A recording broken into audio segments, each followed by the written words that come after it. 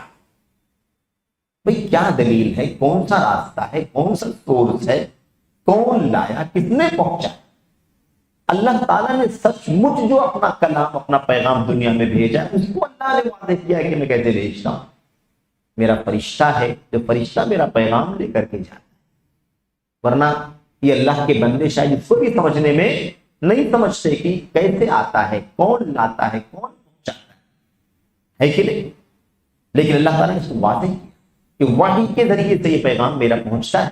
حضرت جبریل اترتے ہیں، لے کر کے آتے ہیں. وحی کا سلسلہ ہے جو پہنچتا ہے، ڈائریکٹ اللہ تبارک و تعالیٰ دل میں ڈالتا ہے. جب نبی کریم صلی اللہ علیہ وسلم صحابہ کے سامنے بیٹھے رہتے تھے، اس کی کیفیت دیکھتے تھے، اور جیسے کیفیت ختم ہوتی تھی، نبی کریم صلی اللہ علیہ وسلم اللہ کا کلام پڑھ کر کے سناتے. آج یہ سب سلسلہ ختم ہو جانے کے بعد یہ سب باتیں کیا حقیقت ہے، اس کیا بیس ہے، کون سی بنیاد ہے، کیا دلیل ہے، کیا ثبوت ہے، کیسے اعتماد کر لیا جائے ان سب باتوں کی؟ اور نبوت اور رسالت کا سلسلہ تو ختم ہو چکا ہے، کہ کیسے تسلیم کر لیں؟ لیکن یہ صوفیت کی بنیاد ہے، سب ہوائی، ساری چیزیں بے بنیاد. ایسے ہی خیالات، اوہام، افکار، وجدان، ذوق ہے، یہ سب چیزیں ان کے یہاں موجود ہیں. تو آپ دیکھیے کہ اشعریت کا عقیدہ رکھنے والوں کے یہاں صوفیت کے عقائد بھی پائے جاتے ہیں. یہ بھی مسئلہ ہے. ایسے ہی ان لوگوں نے عقیدے کے اصولوں کو 3 حصوں میں بانٹ رکھا ہے. عقیدے کے اصول کتنے حصے میں؟ 3 حصوں میں. یعنی عقیدے کو تسلیم کرنا، عقیدے کی باتوں کو ماننا، تسلیم کرنا، اس کو 3 حصوں میں بانٹ دیا. کیسے بانٹ دیا؟ جیسا کہ میں بھی اشارہ کر رہا تھا آپ کے سامنے، کچھ مسائل کا سورس صرف عقل ہے، لا حول ولا. کچھ مسائل کا سورس کیا ہے؟ صرف عقل، یعنی اپنی عقل سے. بھئی عقیدہ رکھنا ہے تو اپنی عقل سے نکالیں گے. کون سی بات سمجھ میں آئی کہ عقل کو ہم عقیدہ ثابت کرنے کا سورس بنا؟ اب مسئلہ یہ ہے کہ عقل تو جتنے انسان ہیں اتنی عقل ہے، جتنے جن ہیں اتنی عقلیں ہیں. تو سوال یہ پیدا ہوتا ہے کہ کتنے عقیدے بن جائیں.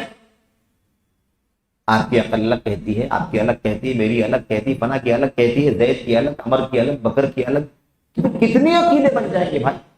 تو کچھ عقیدوں کی بنیاد کیا بنا دیا کہ وہ اس کا سورس عقل ہے، عقل سے ہی وہ عقیدے ثابت ہوں گے.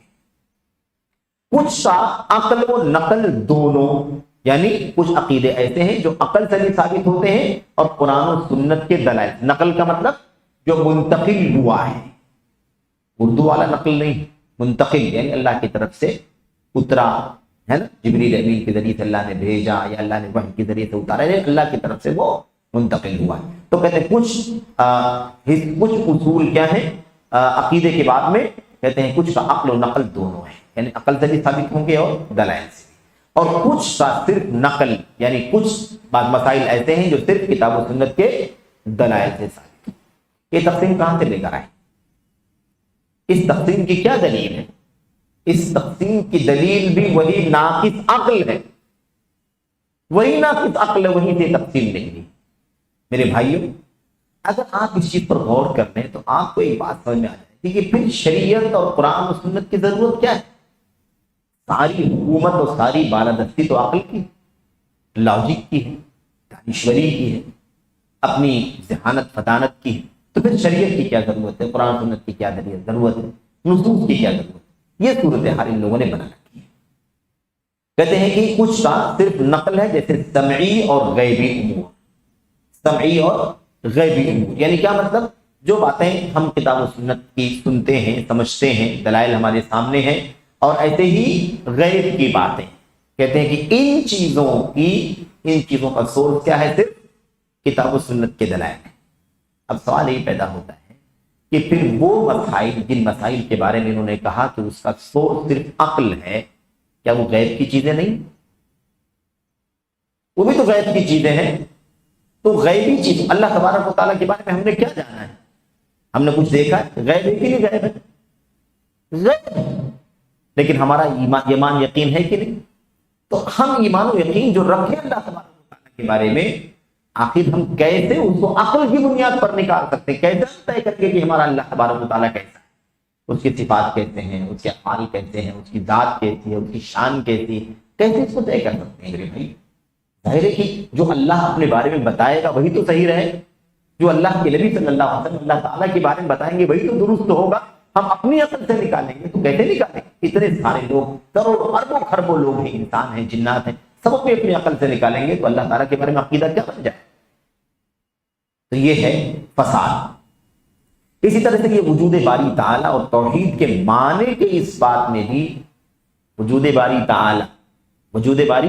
تعالیٰ اور توحید کے معنی کے اس بات میں اہل سنت کے خلاف اور فلاسفہ و اہل کلام کے موافق. اہل سنت کے خلاف اور فلسفیوں کے، یعنی وہی ہے نا ذہانت فطانت اپنی دانشوری، اس کے ذریعے سے جو ثابت کرنے والے ان کے موافق ہیں. اسی طرح سے اشاعرہ اللہ کی خبری صفات، اللہ کی خبری صفات کون سی ہوتی ہے؟ جس میں کوئی جو اللہ تبارک و تعالیٰ کی ذات سے تعلق رکھتے ہیں. اللہ تعالیٰ کے لیے آنکھ، اللہ تعالیٰ کا ہاتھ، اللہ تبارک و تعالیٰ کی پڈلی ہے، اللہ تبارک و تعالیٰ کا رخ مبارک، رخ کریم. یہ ہے کیا کہتے ہیں؟ اشاعرہ اللہ کی خبری صفات، جیسے چہرہ، ہاتھ، آنکھ، دایاں ہاتھ، پیر ہے نا، انگلیاں، بلندی، استوا، ان تمام چیزوں کی بھی وہ کیا کرتے ہیں؟ تعویل کرتے ہیں، یعنی اس کے معنی کو گھماتے ہیں، اس کے معنی کو، اس کو ٹیڑھا کرتے ہیں، اصل معنی سے پھیر کر کے اس کا دوسرا معنی ثابت کرنے کی کوشش کرتے ہیں. اور دوسرا کیا ہے؟ تفویض کا عقیدہ رکھتے ہیں. تفویض کسے کہتے ہیں؟ تفویض کہتے ہیں معنی ثابت نہیں کرنا، بلکہ معنی کو اللہ کے حوالے کر دینا. جیسے ابھی اللہ تعالیٰ کے لیے آیا ہوا ہے خلقتہ بیدی، اللہ نے فرمایا کہ میں نے آدم کو اپنے دونوں ہاتھوں سے پیدا کیا. اب اگر ہاتھ کا معنی ثابت کریں تو ٹھیک ہے، اور نہیں ثابت کرتے ہیں تو یا تو تعویل کرتے ہیں، اپنے دونوں ہاتھوں سے پیدا کیا، کوئی کہتا ہے اپنی قدرت سے میں نے پیدا کیا، ایک تعویل ہو گیا یہ. اور ایک ہوتا ہے یہ کہنا کہ اللہ تعالیٰ نے آدم کو کے بارے میں فرمایا علیہ السلام کے بارے میں کہ میں نے آدم کو اپنے دونوں ید سے پیدا کیا. کس سے پیدا کیا؟ یدیہ، دو ید سے. ید کا معنی کیا ہے نہیں معلوم، اللہ جانتا ہے. الفاظ ثابت کرنا، اس کا معنی اللہ کے سپرد کر دینا. تو کیوں بھائی؟ اللہ تبارک و تعالیٰ نے قرآن کریم عربی میں نہیں اتارا ہے. یہ لفظ ید کا جس کے معنی ہاتھ کے ہوتے ہیں، کیا یہ لفظ عرب کے لوگ استعمال نہیں کرتے تھے؟ عرب کے لوگ بولتے تھے، عرب کے لوگ سمجھتے تھے، انہی کی زبان میں قرآن اترا ہے. تو پھر آخر اگر وہ معنی ثابت نہیں کرنا ہے تو اس لفظ کے ساتھ عرب کو مخاطب کرنے کا فائدہ. سمجھ رہے ہیں؟ اس لیے جو معنی اس کا عربی زبان میں ہے وہ معنی ثابت کیا جائے. تفویض بھی کیا ہے؟ انکار کی ایک شکل ہے. تفویض بھی انکار کی ایک قسم ہے. تو یہ ہے ان کا طریقہ، یا تو تعویل کرتے ہیں یعنی معنی کو گھماتے ہیں، پھیرتے ہیں اصل معنی سے، اور یا تو کہتے ہیں کہ اس کا معنی اللہ کے حوالے، ہم اس کا معنی ثابت نہیں کریں. یہ ہے میرے بھائیوں فرقہ اشعریہ کے موٹے موٹے عقائد. اب آپ بتائیے کتنا فساد ہے اس کے اندر، کتنا فساد ہے. اچھا، اس کی بڑی بڑی شخصیتوں کے نام بھی لکھے ہوئے ہیں، چند بڑے نام ہیں، جیسے ابو بکر باقلانی ہیں، ابو اسحاق شیرازی ہیں، ابو اسحاق اسفرائیلی ہیں، ابو المعالی جوینی امام الحرمین ہیں، ابو حامد غزالی جن کا نام بہت لیا جاتا ہے. غزالی صاحب کا تذکرہ آئے گا. امام ابو حامد غزالی طوسی کے عقائد کیسے تھے، ان کی کتاب احیاء علوم الدین کو تو بہت بڑی کتاب مانا جاتا ہے. آئے گی بات انشاءاللہ کہ وہ کتاب اس کی کیا حقیقت ہے. ایسے امام فخر الدین رازی جس کو فخر الرازی کے نام سے ہم جانتے ہیں، ان کی تفسیر موجود ہے تفسیر الکبیر کے نام سے. بہرحال یہ وہ چند شخصیات ہیں جو اس عقیدے کے رکھنے والے بارز نام ہیں، نمایاں. نیچے حوالے لکھے ہوئے ہیں کہ کتاب، یہ باتیں آپ کو جو ملی ہیں یہ باتیں کہاں کہاں سے، کون کون سی کتاب سے لی گئی. اب آپ دیکھیے، اب آئیے پہلے نقطے پر اور بات انشاءاللہ مکمل ختم کریں گے سیشن، کہ اس جماعت تبلیغ کا جو عقیدہ ہے وہ کیا ہے کہ فقہی مسائل میں، فقہی مسلک میں احناف ہیں، بات ہو چکی ہے اس کے بارے میں. عقیدے میں اشعری ہیں اور ماتریدی ہیں، ماتریدی کا عقیدہ آگے آ رہا ہے. یہ اشعری کے بارے میں. اب آپ بتائیے کہ عقیدے میں اشعری ہیں تو یہ عقائد ہے اشعریہ، یہ اشعریہ کے عقائد ہیں. اب کوئی یہ نہ کہے کہ یہ سب کس نے دیکھا ہے، کہاں لکھا ہوا ہے، ایسا تو کچھ دکھائی نہیں دیتا ہے. مسئلہ یہی ہے نا کہ عمل تو ہے نہیں کہ آپ کو دکھائی دے گا. یہ عقیدہ ہے. یہ کیا ہے؟ عقیدہ ہے. ہاں کبھی کبھی کچھ چیزیں آپ کو دکھائی دے دیں گی لیکن عام طور پر آپ کو دکھائی نہیں دے گی. لیکن دکھائی کہاں دیں گی؟ کتابوں میں، تحریروں میں، وہاں دکھائی دیں گی. بیانات میں آپ کو ملیں گی. کسی خاص مسئلے میں موقف اور اسٹینڈ جب بیان کرنا ہوگا وہاں آپ کو نظر آئے. تو یہ چیز ہے. مسئلہ یہ ہے کہ عمل جو ہے نا، عمل یہ تو سامنے دکھائی دینے والی چیزیں ہیں، اور اس کی بات آ چکی ہے کہ وہ فقہی مسائل میں مسئلے کے حنفی مسلک پر یا احناف ہیں، اور وضاحت ہو چکی ہے کہ علم حاصل کرنے میں کوئی قباحت نہیں ہے، بس تعصب نہیں ہونا چاہیے. دلائل کے ساتھ مسائل، ندور مع الدلیل حیث دار. سلف کہتے تھے کہ ہم دلیل کے ساتھ چلتے ہیں، جہاں دلیل چلے ہم بھی جاتے ہیں. دلیل کے ساتھ، بس اور کچھ نہیں ہونے والا. تو بہرحال یہ ہے اشعریہ کے. اندازہ لگا سکتے ہیں کہ اگر یہ جماعت عقیدے میں اشعری ہے تو پھر اس کا عقیدہ کیا ہے، اس کا عقیدہ کیا ہے. اور یہ ایسا نہیں ہے کہ انہوں نے کہہ دیا کہ اشعری ہیں، ماتریدی ہیں، ہے نا. عقیدے کے اندر یہ خود اس جماعت کے چوٹی کے علماء، بڑی تعداد ہے، 100-150 علماء کی سائن کے ساتھ کتاب چھپی ہوئی ہے المہند علی المہند کے نام سے، جس کو عقیدہ اہل سنت والجماعت، عقیدہ علماء دیوبند کے نام سے مارکیٹ میں ہمیں وہ کتاب ملتی ہے، لائبریری میں ہم کو مل جائے. تو اس میں بڑی وضاحت سے لکھا ہے خلیل احمد سہارنپوری رحمۃ اللہ علیہ نے کہ ہمارا عقیدہ یہ ہے، ہمارا عقیدہ یہ ہے کہ ہم عقیدے میں ابو الحسن اشعری کے عقیدے پر ہیں اور ابو منصور ماتریدی کے عقیدے پر ہیں. ابو منصور ماتریدی صاحب کا بھی تذکرہ انشاءاللہ تبارک و تعالیٰ آگے حلقے میں آپ کے سامنے آئے گا کہ وہ کون ہیں، جیسے ان کے مجموعی عقائد کیا ہیں، اور پھر کون ان کی شخصیتیں ہیں. انشاءاللہ اس کا تذکرہ آئے گا. تو اللہ سے دعا کرتے ہیں کہ اللہ تبارک و تعالیٰ ہمیں اور آپ کو ان منہج کی بنیادی باتوں کو سمجھنے کی توفیق عطا فرمائے. اور صرف یہ اس لیے بار بار اس لیے میں تاکید کر رہا ہوں کہ عام طور پر لوگ اصل مضمون کو، اصل پیغام کو نہیں سمجھنا چاہتے یا نہیں سمجھتے یا اس کی طرف نہیں رخ کرتے، اس کو منفی رخ دے دیتے ہیں کہ ہمارے خلاف رد کیا جا رہا ہے، فلاں کی برائی کی جا رہی ہے، فلاں کی تنقید کی جا رہی ہے. میرے بھائیوں، میرے بزرگوں، یہ آپ کی کتابوں میں اگر کوئی بات لکھی ہوئی ہے جو عقیدے کے خلاف ہے، ہماری کتابوں میں کوئی بات اگر غلط ہے، منہج کے خلاف اگر آ گئی ہے، تو اس پر تنبیہ کرنا، اس پر رد کرنا یا اس کی وضاحت کرنا یہ ضروری. یہی وجہ ہے کہ ہم اپنی بھی کسی کتاب کے اندر کوئی بھی موقف کتاب و سنت کے خلاف دیکھتے ہیں تو الحمدللہ اس پر حاشیہ نمبر لگا کر کے اس کے نیچے اس کی وضاحت کر دیتے ہیں کہ یہ موقف کتاب و سنت کے خلاف ہے، یہ موقف مرجوع ہے، یہ موقف دلائل سے ثابت نہیں ہوتا، یہ مؤلف کی غلطی ہے، یہ فلاں عالم کی غلطی ہے، ان سے چوک ہو گئی ہے. بشری انسان سے غلطی بالکل ہو سکتی ہے، لازمہ ہے بشریت کا. تو ہم سارے ادب کے ساتھ، سارے احترام کے باوجود بھی کسی کی دلیل کو چلنے دیں، اس لیے کہ بہت محترم ہے. یہ سلف صالحین کا موقف نہیں، یہ سلف صالحین کا منہج نہیں.